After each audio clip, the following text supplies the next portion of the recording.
So good morning, class. Today we're going to be talking about how to annotate for deeper meaning in a text. What that means is that we're going to be using these 4 tools up here to point out passages that can give us more insight into what's going on behind the scenes. So first off, we have contrast. Contrast is when 2 ideas or things are put side by side in order to show a difference between them. For example, deafening silence filled the room. Well, how can silence be deafening? What emotions might a character be feeling if they describe something as deafeningly silent? Max? Confusion. Confusion, yes. This character might be really overwhelmed. They're confused about what's going on, so much so that a silent room can be overwhelming and deafening. So our second tool is comparison. Comparison is when you have 2 things put side by side in order to show a similarity between them. This can be a simile or a metaphor. So we have the example, she stood in the doorway like a lion. What images come to mind when you hear the phrase like a lion? Sarah? Like somebody standing strong and tall? Yes, so we don't know much about this character, but we already can picture them in our mind as strong, confident, tall, and old just because the author compared this character to a lion. Third, we have repetition. Repetition is basically just repeating a word, a phrase, an idea, even just a sound like in alliteration, and it's basically telling the reader, hey, look over here, this is important. Fourth, we have shift. Shift is a change in tone, mood, time, content.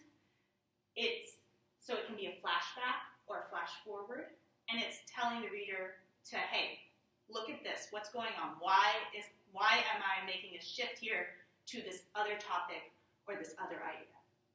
So I have an exercise here that we're going to do as a group. It's between 2 characters. We have Othello and Amelia, and they're having a conversation. So Othello says, she was false as water. And Amelia replies, you're as rash as fire. Using these 4 tools, can you guys tell me which ones might be at play here in this text? Sarah? Comparison, because Othello's comparing a person, she, to water, and Amelia's comparing Othello to fire. Yes, that's a great point. So immediately we get an image of who this character is, this character who's not here. That she's changeable like water. She seems to not, maybe she's a little finicky, or maybe she just changes her decisions. He can't really keep track of her. And then Amelia says, oh, well, you're rash as fire. Fire is something kind of dangerous. What else might be going on here? See here. Contrast between the fire and the water. Yes. So Amelia is almost like turning it around on him, isn't she? Is there anything else that you guys think might be going on? Yes, Everett. Repetition, because they're both accusing each other. Yeah, so Amelia is using the same tone that Othello used to describe this other person, and then she's turning it on him. Is there... Yes, Max? I think there's shift from she was to you are. Yes, that's a great point. So Amelia is taking something that Othello said, he is criticizing someone else, and she's turning it around on him and criticizing him. What emotions might they be feeling in this situation? What might be going on?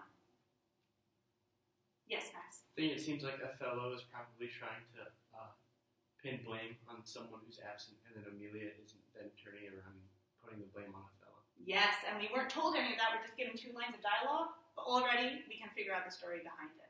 Great job, guys. So I have a chant here that we can use to help us remember these tools when we're reading a text. So I'll say it first, and then I want you guys to join in with me on the second time, okay? So, CCRS, CCRS, contrast, comparison, repetition, shift. 4 tools to help me catch the writer's drift. CCRS, CCRS, contrast, comparison, repetition, shift. 4 tools to help me catch the writer's drift. Great job, guys. Thank you so much. I hope you have a great day in the rest of your classes.